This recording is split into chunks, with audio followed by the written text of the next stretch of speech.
Good morning, everyone. So we're going to pick back up with the last problem that was in the Chapter 8 slides, and then we'll continue into the Chapter 9 slides. There's some Chapter 7 review problems. I might get to those towards the end of class or possibly next Monday. But to start with this problem here, we're looking at the molecule BRO versus CLO. And so for these two molecules, we have 7 plus 6 valence electrons for 13 valence electrons. Same thing for CLO, obviously, the same valence count of electrons. So with 13 electrons, we have enough for a single bond for these molecules. So both molecules have a single bond. And then one of the atoms is deficient of an octet. And if we choose that atom to be deficient of an octet to be the oxygen atom, then O's formal charge is 0 and chlorine's formal charge is 0. If we had chosen the Lewis structure, that would be this one, where the halogen is deficient of an octet. And if you do the double counting in terms of the electrons, we have, it's funny, my Explain Everything updated overnight and literally moved all the features. This is crazy. But so if we're counting the electrons here, we have 2, 4, 6, 8, 10, 12, 13 electrons for that CLO. But the problem with this one is the formal charge on chlorine should have 7 electrons, and I only have 1, 2, 3, 4, 5, 6 closest to that atom, so that's +1. And then oxygen's formal charge over here should have 6 electrons, and we have 1, 2, 3, 4, 5, 6, 7 for a -1 formal charge.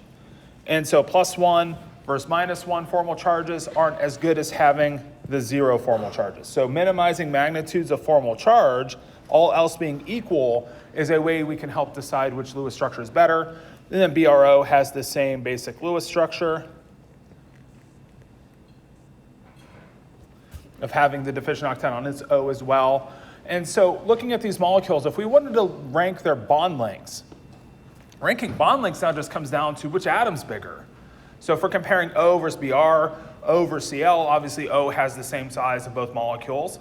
And then bromine from top to bottom is bigger, so the bond length of BRO is going to be longer than the long bond length of CLO. So we have the longer bond in BRO because bromine's bigger.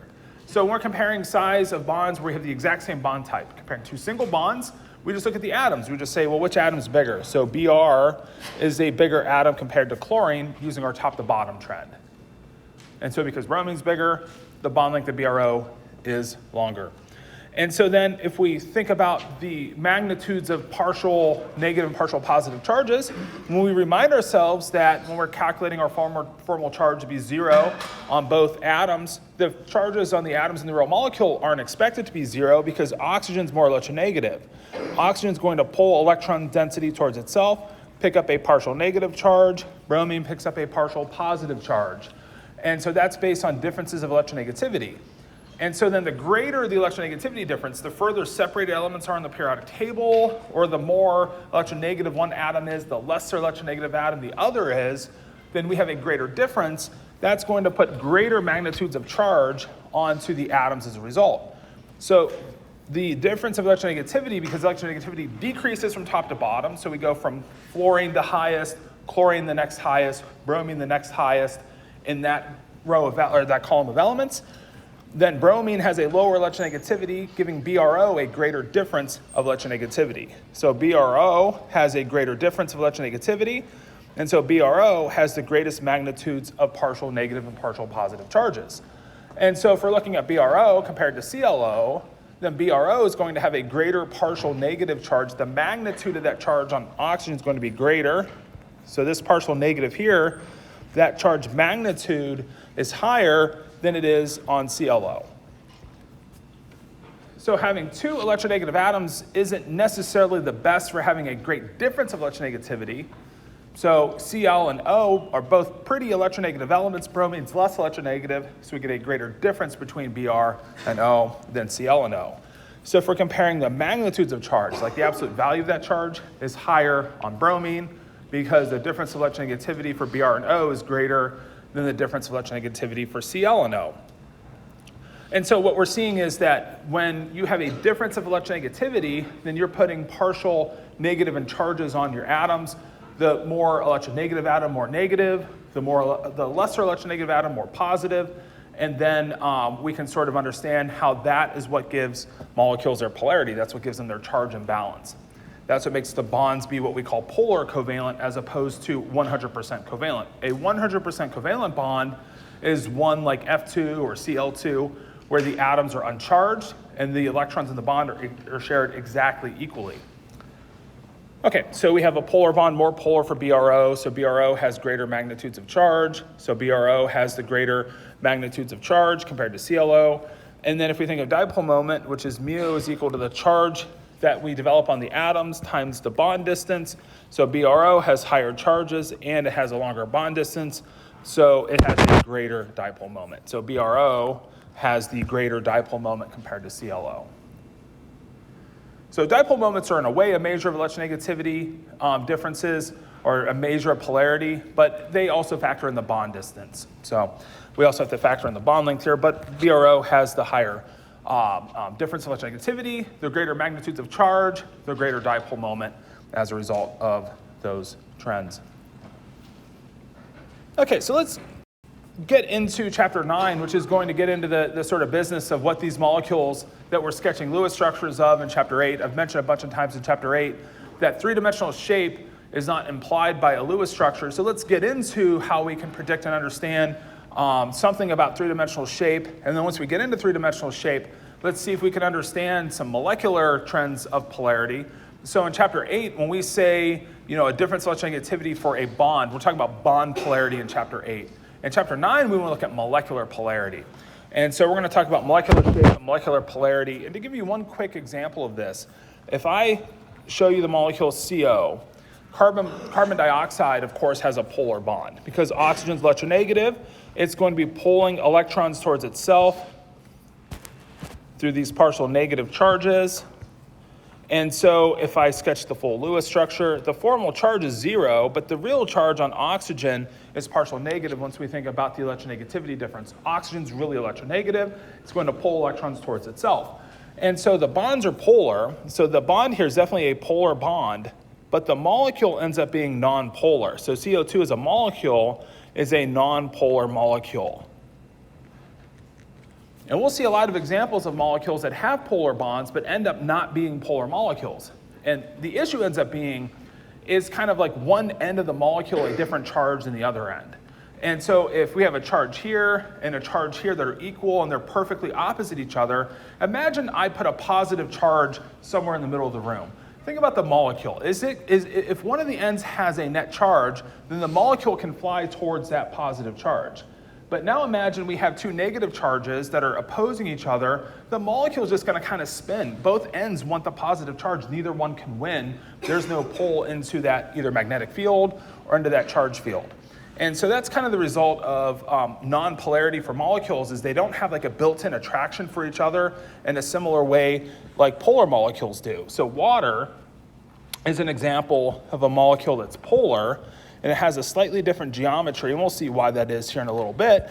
But water ends up having not a 180-degree bond, but instead a bent bond, which allows it to have a partial negative on the O, partial positive on the hydrogens, and then this end of the molecule is more negative, this end of the molecule is more positive. So if I'm a water molecule, and you put a positive charge over here, the oxygen heads towards that charge. The hydrogens aren't like resisting it. The two oxygens, like in CO2, that just kind of spin when you put a charge near it, don't allow CO2 to flow towards that charge in the way that water does. And so this makes water be a polar molecule, CO2 is a nonpolar molecule, and gives them totally different properties as a result. So water, liquid at room temperature, CO2, gas at room temperature. So similar types of properties for these molecules. They both have really polar bonds, but having the bond situated in such a way that the molecule becomes polar was really important for water to have its attractive force that it has to allow it to be a liquid at reasonable temperatures that we exist in. And so then we'll get into some bonding theories and some overlap theories so we can try to understand how bonds are being formed. From one level, we'll get into what we call hybrid orbital theory, multiple bonds, how we can describe those. And then the last two sections we're going to save for the final. So the final two sections in chapter 9, 9.7 and 9.8, we'll talk about those after midterm 4. This is a set of topics called molecular orbital theory. This is another theory on how bonds are formed and how we can understand some properties of molecules. And we'll focus on that and cover that for the final exam once we get through midterm 4. So the goal is to get through section 9.6 probably by about Wednesday of next week so that we can spend Friday reviewing. If you look at the calendar, our test isn't next Tuesday, it's a week from Tuesday. A week from Tuesday, we have our midterm 4. The Monday before is Veterans Day, so we don't have lecture the Monday before. As we get into next week, I'll probably see if you guys would rather have like a Monday review on Zoom or something. We could probably do a Zoom review. Or if you, I don't think anybody wants to come in early Friday morning. So Friday's morning is so far away from the test. So I think having like a Monday afternoon review probably makes more sense. I can record it, post it just like usual. So that's probably what we have looking forward to for midterm 4. And then also just, the Dr. N will have her usual review next Thursday night. I'll send that info out later today. Okay, so let's get into chapter 9. Let's take a look at the molecule CCl4, carbon tetrachloride. And so I think we did this Lewis structure in the last chapter, in chapter 8. So we have 32 valence electrons to distribute.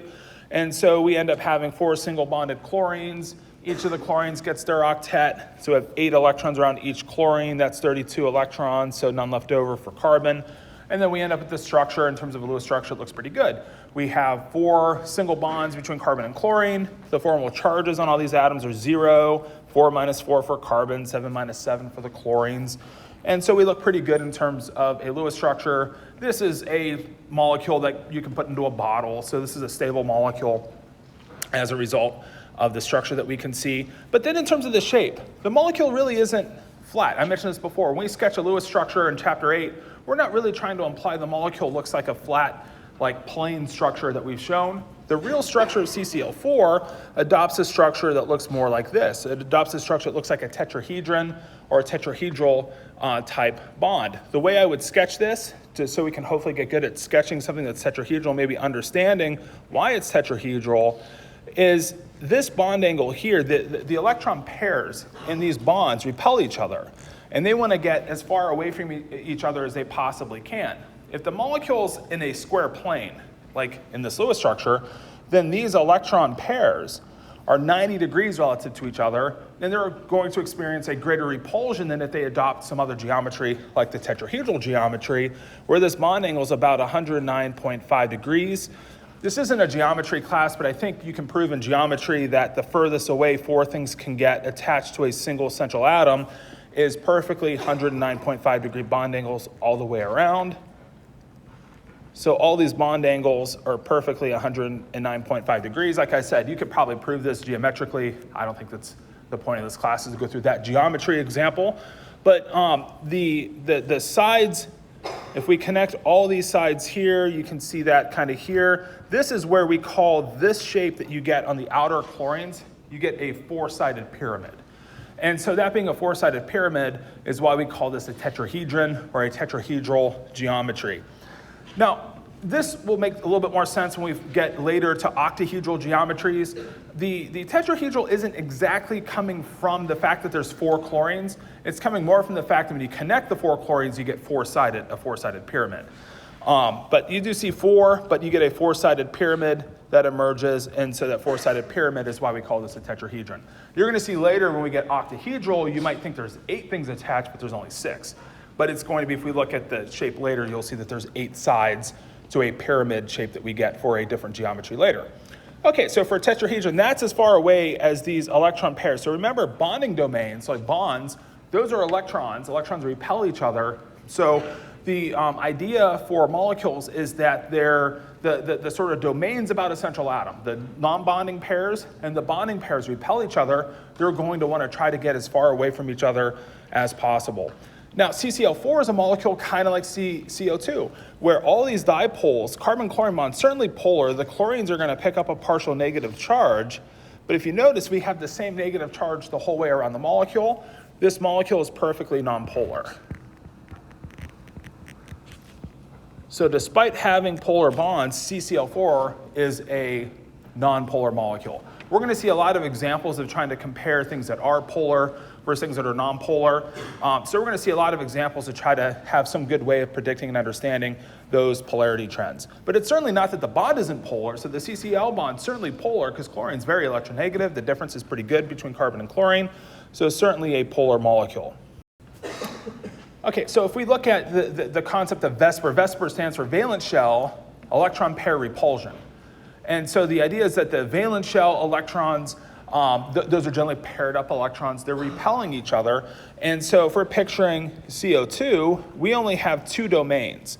So we call this two domains here, and both of them are bonding. So we have two total domains, and both of them are what we call bonding domains. And so we have two bonds that repel each other, and then that's good for these getting as far away as they possibly can, which is 180 degrees. So anything that has two total domains, now it could be two double bonds, could be two single bonds. Like if you had BeH2, you have single bonds. Of course, that would be 180 degrees as well. You could have something like HC triple bond to N. This is still two domains, so it's not, the type of bond doesn't matter, just like the number of bonds. There's two total bonds. There's a bond to H and a bond to N, so it's two total domains. That's also going to be 180 degrees. And so then when we get into having three total domains, that's going to fit into then a geometry where three domains want to get 120 degrees away from each other. That's as far away as geometrically as possible to have three domains separate. So imagine you have electrons or something in these domains here that are repelling each other. They're going to want to get 120 degrees away from each other. Examples of that could be like BF3. So BF3 has three single bonds, no lone pair on the boron atom. So that was all of the 24 electrons, if you recall, for BF3. So with 24 valence electrons, we have none left over once we have three single bonds between boron and fluorine. So we have perfectly 120 degree bond angles for this molecule here. You'd have something similar for like formaldehyde. So for formaldehyde, we'll see approximately 120 degree bond angles as well because it has three total domains. They're going to want to get 120 degrees away from each other. And then we'll also see if you have, like the case of ozone, you might recall ozone had one of these Lewis structures here. You could even get back into the topic of resonance, but you don't have to worry too much about resonance because if you remember the resonance over to this bond here isn't changing the number of domains. I still have three domains. It's just my non-bonding domain is going to count as one of the domains. We'll talk in a minute about how we'll actually call this geometry for ozone a different name. So we're going to look at like ozone, the formaldehyde, BF3. They all share the idea that their electron domains are trigonal planar. So we call any case where we have three total domains, we call that trigonal planar. And then if we look at the molecular geometry here, we're going to call this structure here bent. But we'll focus on that in a minute. So we're going to have like two geometry names we can give a molecule. We're going to name the domain name for all of its electron domains and that geometry name. And then we may also just look at where the atoms are and kind of give like an atom geometry. And the two geometries go hand in hand. It's not that they're different geometries. It's just sometimes we'll just name the shape that the atoms have in the bond. So with a molecule like O3, it ends up being a bent bond. And CO2, we call that linear because the atoms are connected on a straight line. So two total domains, linear. Three total domains, if you only have three atoms where one of the domains is a lone pair, then we call that bent.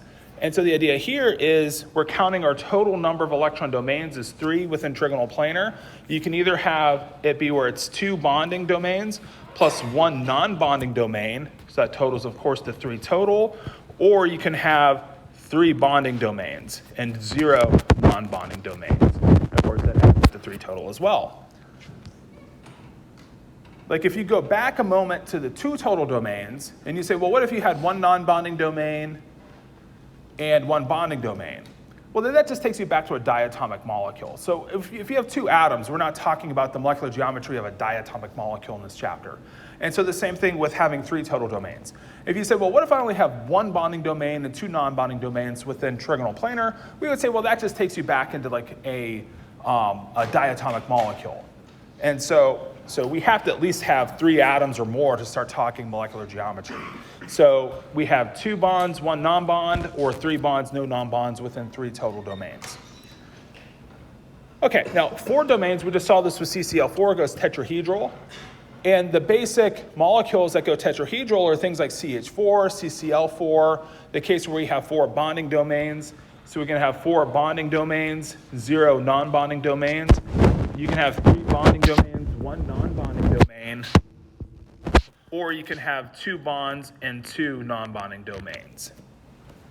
And so a couple examples that might have the 3 bonds, 1 non-bond, that might be something like ammonia, NH3, where we have 8 total electrons. We have essential nitrogen, hydrogen, hydrogen, hydrogen here. And so this is going to have approximately 109.5 degree bond angles because we have this electron pair here that's going to repel the bonding pair electrons, just like it would if there were a pair of, there was an actual bond there like there was for CCl4.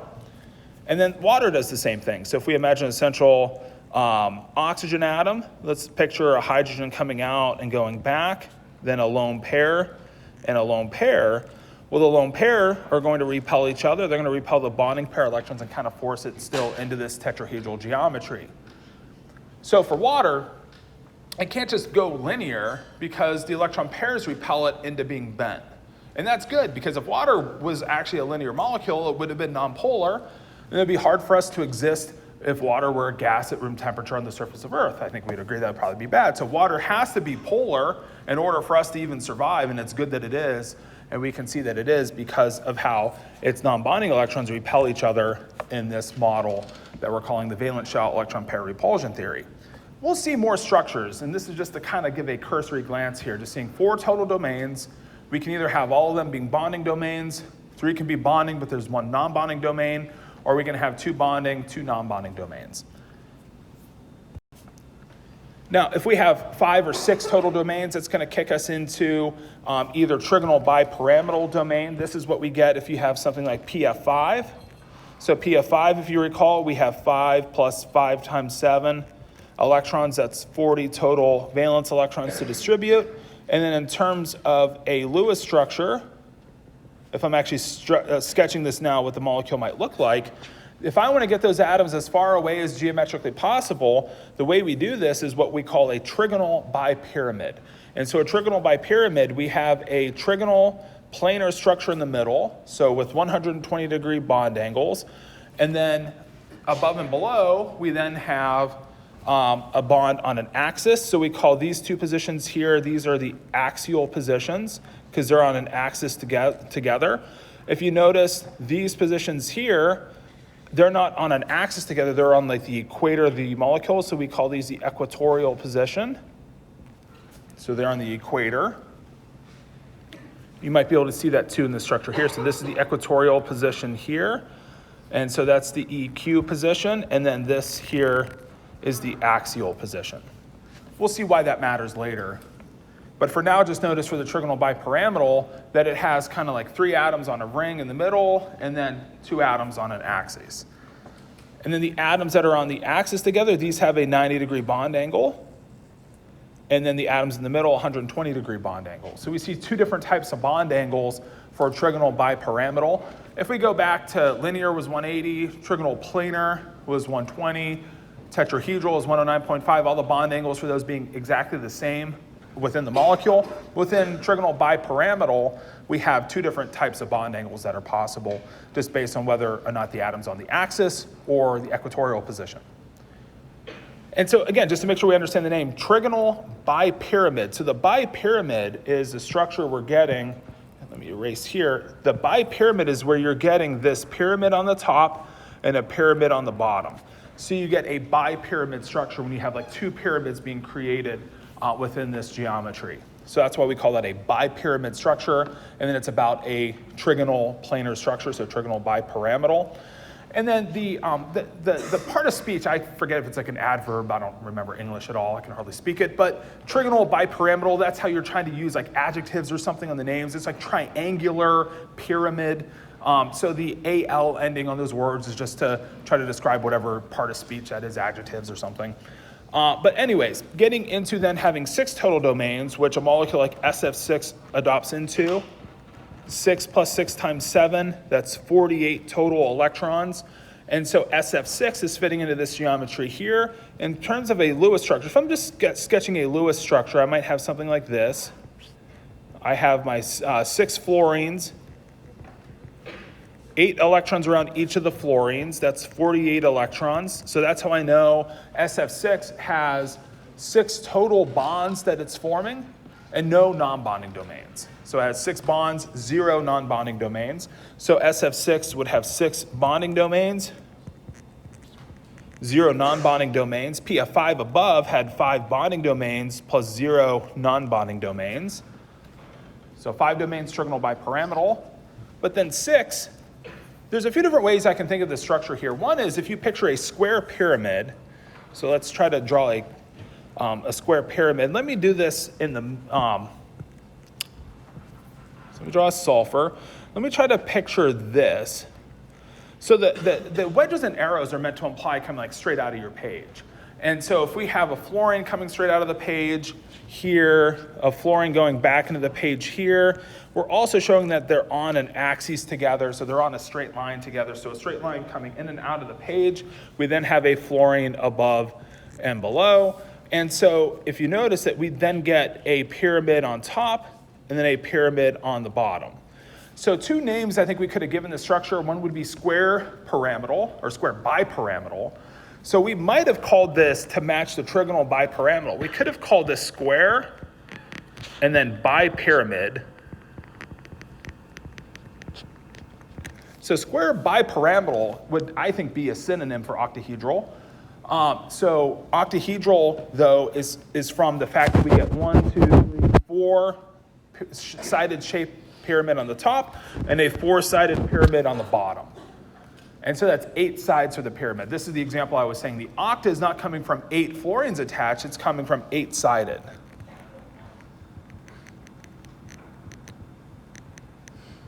So we get an 8-sided pyramid for our octahedral structure from only having 6 atoms. So you have the square pyramid, so imagine you have 4 atoms on your square, and so 4 atoms on the square to a central atom on top, we get the 4-sided pyramid on the top, and then we get the 4-sided pyramid on the bottom. Now, based on that, you probably could have called trigonal bipyramidal hexahedral, perhaps, but we don't call it that colloquially. So trigonal bipyramidal for 5 total domains, and then octahedral for 6 total domains. Now, in a moment, or maybe not in a moment, I don't know if we'll get to it today or not, but for 5 or 6 total domains, we're gonna have to go through and think pretty hard if we're gonna replace one of the domaining sites with a pair of electrons. We're gonna have to think about where we put those electrons. So we'll come back to that discussion a little bit later. But before we get into that discussion, let's kind of come back to our smaller molecules, look at some of their shapes, and how we can look at their electron domain geometries versus what we call the molecular geometry name. So the molecular shape. So the Lewis structures help show us where the bonds are and the lone pairs are, really count them up. So a Lewis structure is meant to give us the idea of how many bonds are there, how many non-bonding pairs are there, where are they within the structure, so that we can then think of how they're going to separate within a structure, like within the Vesper theory.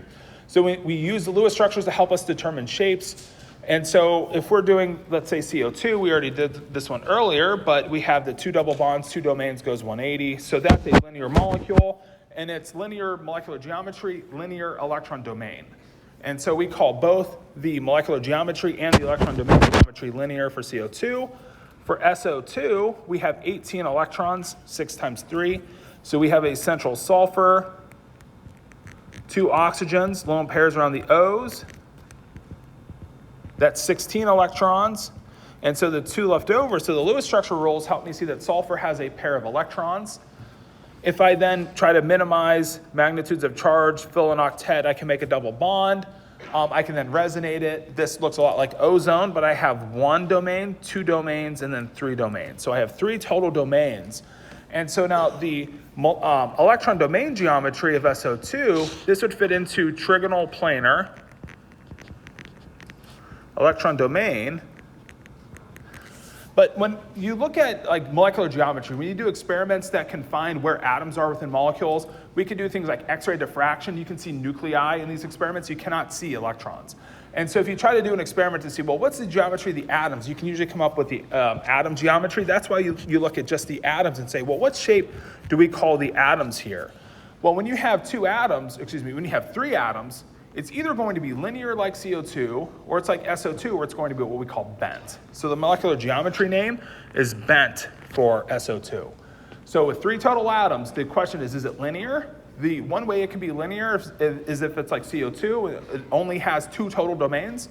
Or if it's like SO2 and has three total domains, where one of them is a non-bonding pair, then it takes the bent molecular geometry. And if we go to SO3, SO3 has 24 electrons. So if you're doing your Lewis structure and you're showing your electrons, and you're noticing with SO3 that once you distribute electrons around the O, that's all 24 electrons. So you don't have a pair of electrons for sulfur. So sulfur, the central atom, has no lone pairs. And then it might end up with a double bond as we think about giving it an octet, reducing the magnitudes of formal charge. We can then move that double bond over to here, move that double bond over to here through resonance, so that what we have is three bonds here that, so we have three bonding domains. No non-bonding domains is the key. So for SO3, we have three bonding domains plus 0 non-bonding domains. And so that gives us, of course, 3 total. So that's going to fit it into trigonal planar electron domain geometry. And then because there's no non-bonding domains, the molecular geometry name is the same. So the geometry name of SO3 is trigonal planar. Now, NH3 we did earlier. NF3 is shown here, pretty similar. So for NF3, we have 5 plus 3 times 7, that's 26 electrons. So if you picture your electrons around your fluorine atoms, that's, of course, 24 to 26 electrons. So that gives us 2 electrons left over for nitrogen. And so that gives us an electron pair on the nitrogen, which are going to occupy in the electron domain geometry one of the sites of the tetrahedral geometry. So the electron domain geometry for this molecule is tetrahedral.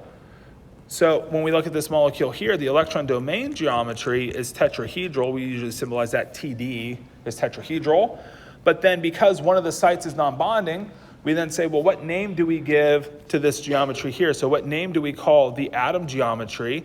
So if you notice, we get a trigonal structure, but it's a pyramid. So we call that trigonal pyramidal. And so it's just a triangular pyramid is how you can picture that molecule. So trigonal planar is SO3, where all those atoms are in one plane together. The whole molecule is flat. NF3 is not flat. We have the nitrogen above, the fluorines below, creating a pyramidal structure. So pyramidal structures are like 3-dimensional, and like SO3, planar structures are 2-dimensional. They're existing just in one plane. Just like a linear molecule is just on one axis, a bent molecule is in one plane, a molecule like SO3 is in one plane, so trigonal planar is in one plane, and then a pyramidal structure is in all 3 planes. And so one last thing to point out here is that we have 3 bonding domains plus 1 non-bonding domain. So the reason we know we're in tetrahedral is we have 4 total domains.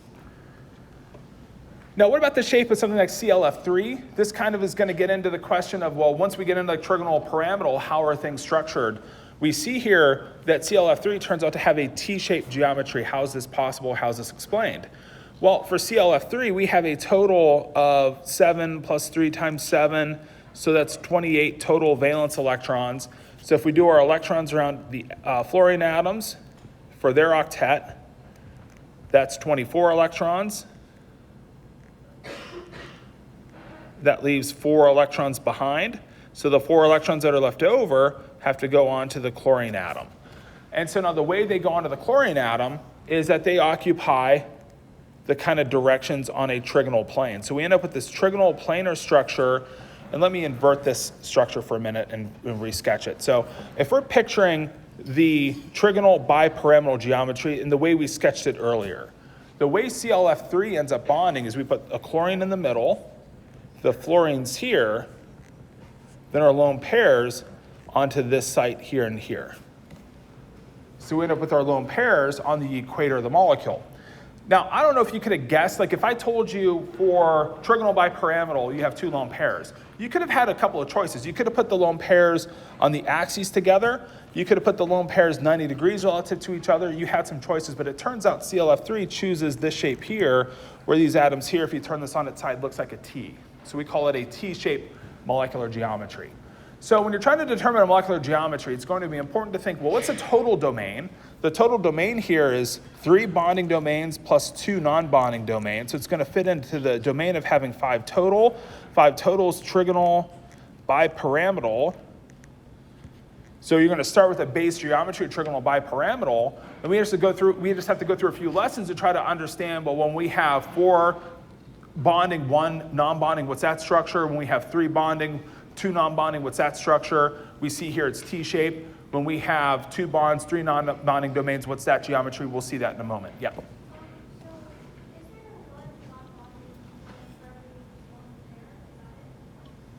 Yeah, so every lone pair of electrons is one domain. Yeah, good question. So this is one domain here.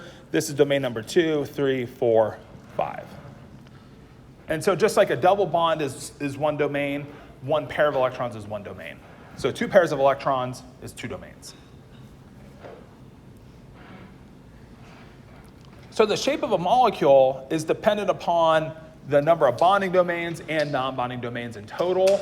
And then the molecular geometry name, we just try to then look at the atoms and say, well, what shape do we call that? We call it a T-shape. And so just know the molecular geometry shape, if you're ever like a week and a half from now on the test, if you have a question on molecular geometry you can't figure out, sketch the molecule, look at it. It's really just meant to be the shape of just where the atoms are in the molecule. Okay, so the idea here is for molecular geometries, we want to write out the best Lewis structure. We want to account for all the valence electrons, kind of like usual. So we have to start with a good Lewis structure where we've accounted for the valence electrons. We need to determine the electron domain geometry based on the total number of bonding and non-bonding domains.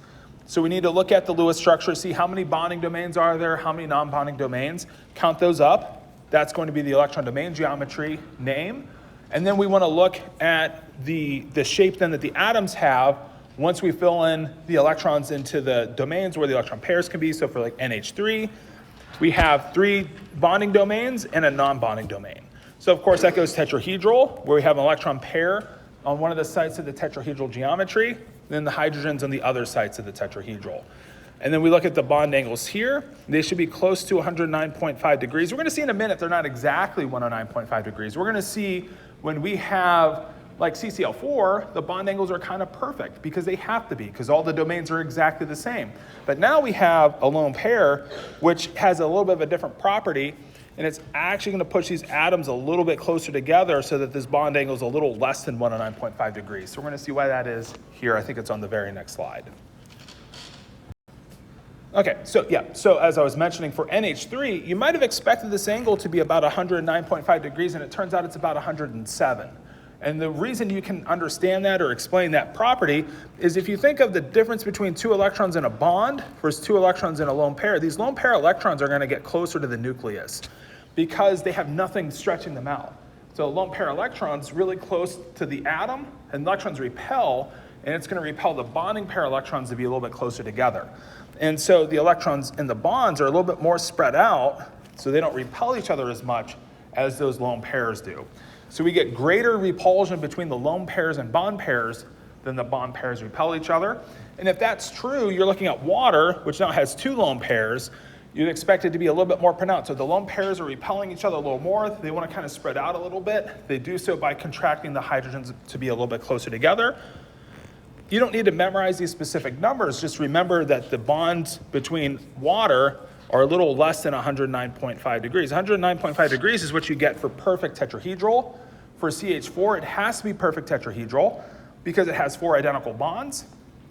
So they have to be perfectly spread out, exactly 109.5 degrees all the way around. So all these bond angles here are the same angle. So these are all 109.5 degrees.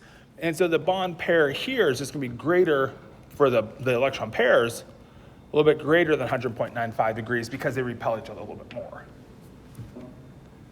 And so this just has to do with when we have a bond, it's going to stretch the electrons out a little bit more. When we have a non-bonding pair, the electrons get a little bit closer to the nucleus So there's a greater repulsion from the non-bonding pair.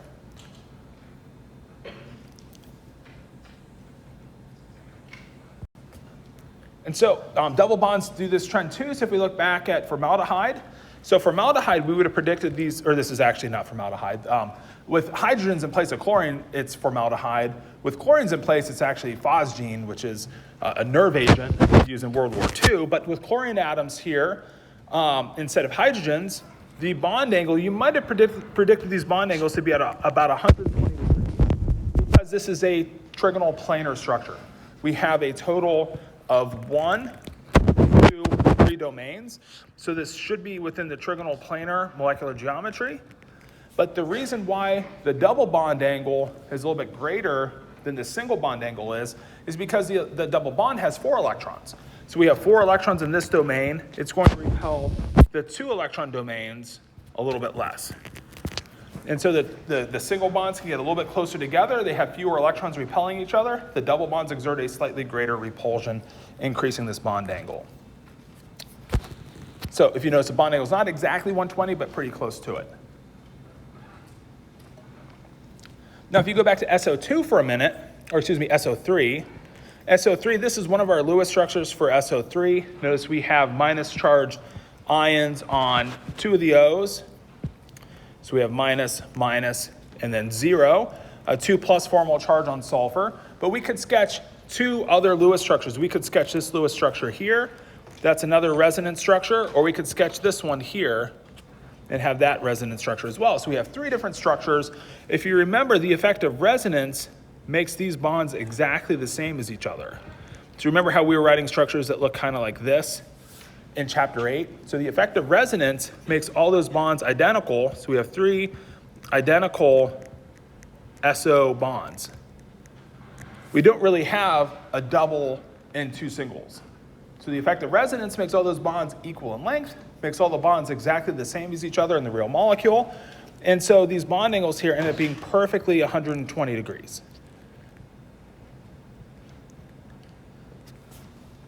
This hopefully just helps us understand a little bit more about the structure of something like SO3. Now, SO3, what do you think in terms of polar versus nonpolar? We haven't thought about this other than maybe CCl4 was nonpolar.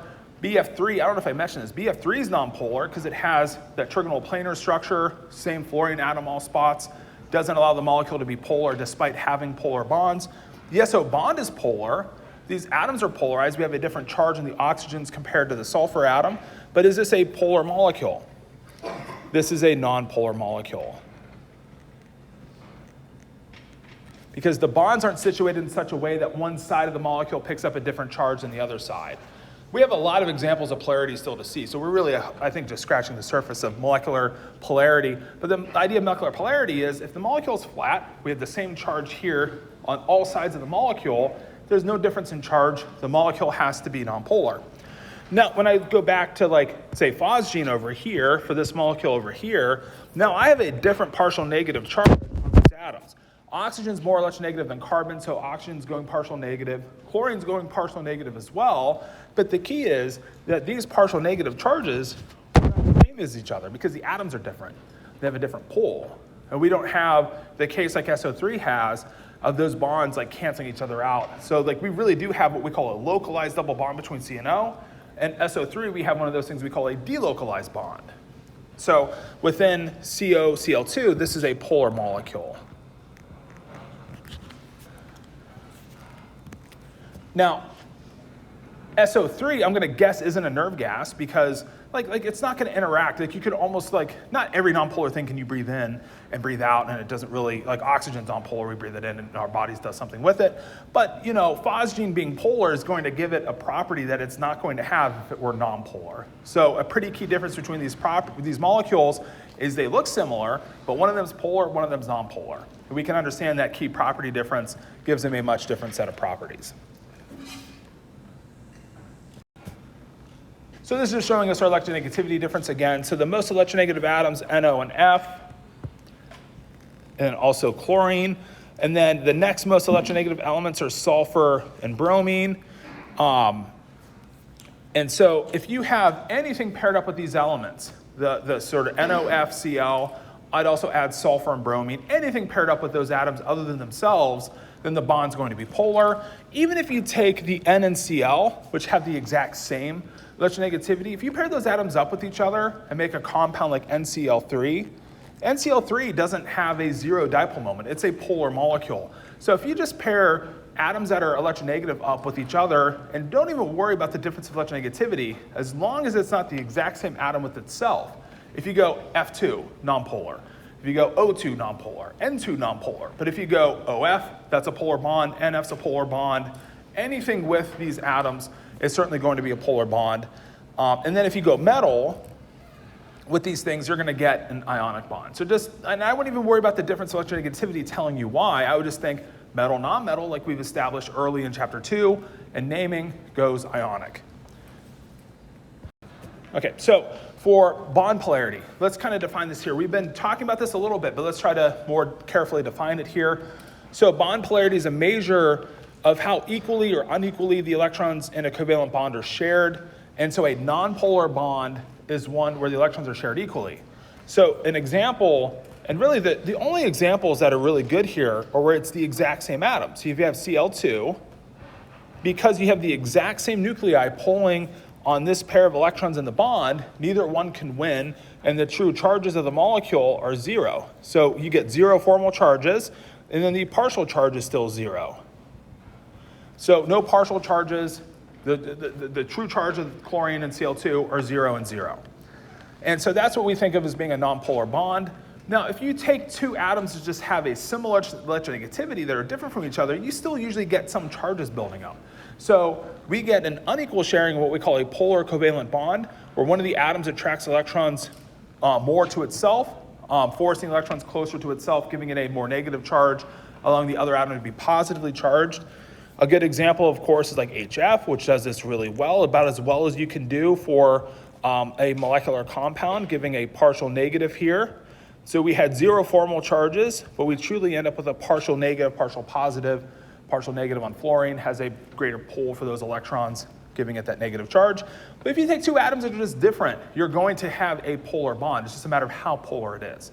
CH bond, not a great electronegativity difference between C and H. It's like a 0.4 unit difference in terms of their actual electronegativity values. But then most hydrocarbons like CH4 have that geometry that doesn't even allow the molecule to be polar anyways. So if you look at the geometry of CH4, it doesn't really allow, even if that bond's slightly polar, it's still going to cause that molecule to be perfectly nonpolar. So we get a nonpolar molecule. It's more about the types of bonds carbons forming with hydrogen than necessarily the bond being nonpolar, though the bond isn't very strongly polar in the first place. So a molecule is polar when it contains polar bonds, which just usually means the atoms are different from each other, or that if you want to be really technical, when you contain like NOF, ClBr, sulfur, when you contain a relatively electronegative element paired up with something other than itself, then you have a polar bond, and when the bonds are situated in such a way that the molecule is polarized. So you have to have polar bonds, but then the bonds have to be situated where there's a net difference of charge across the molecule. So a molecule is polarized when its ends differ in charge. So when we look at water, and we see that we get this partial negative side, and we get this partial positive side, we have a direct pole. We have one side of the molecule is negative, the other side's positive. If I look at CO2, both sides are negative. So both ends of the molecule have the same charge, and the molecule ends up being nonpolar.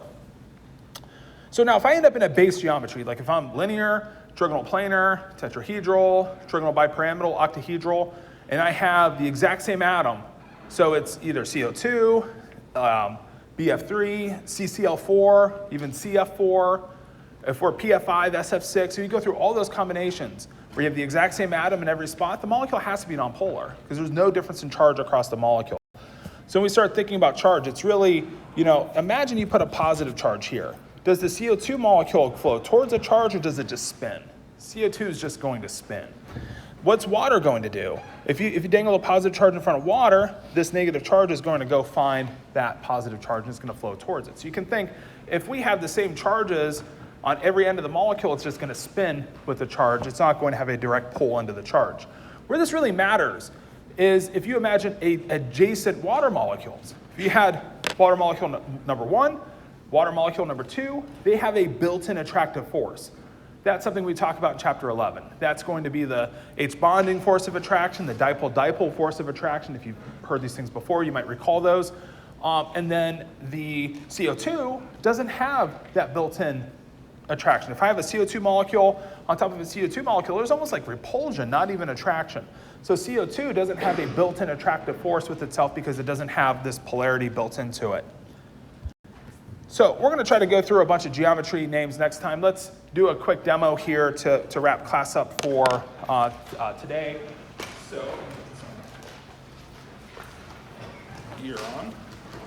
So what I'm going to try to do is burn some candy, but in a different way than we normally think of burning candy. So I'm going to try to do a combustion reaction without a flame, or like without a direct flame. So instead of just trying to light the piece of candy on fire, I'm going to use a gummy worm.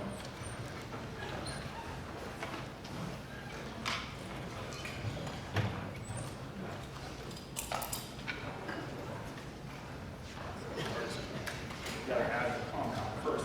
So I'm going to add some KClO to my test tube.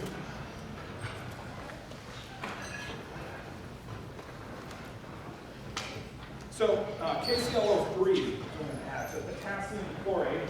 And now what potassium chlorate is going to do when I heat it up is it's going to decompose into KCl and it's going to give off O2 gas. So it's going to give me a source of O2 gas where it's going to give me a hot source of oxygen gas. I'm going to pour this KClO3 here. So I want to melt this and get it molten.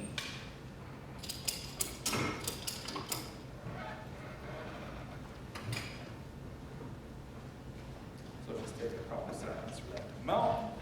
So let's just switch to these gloves.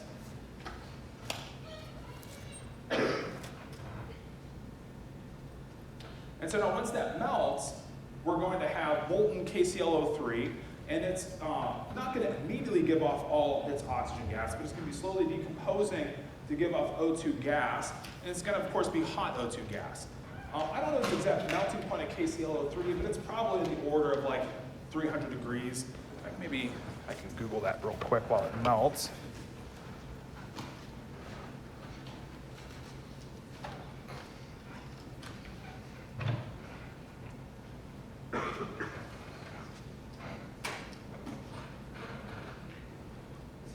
(350 degrees C, 357 degrees C. And so it's just about completely melted. And so then they gave me a couple gummy bears. And so we're going to try to oxidize these gummy bears. I have a red and a yellow. They said I should supposed to be one. Who wants to? Red versus yellow. Which one should I burn? Red. Do red. Well, probably feel wrong burning red in Ohio State, but whatever. That's what we chose. So we have molten KClO3. And so we're going to put our gummy bear and see what happens.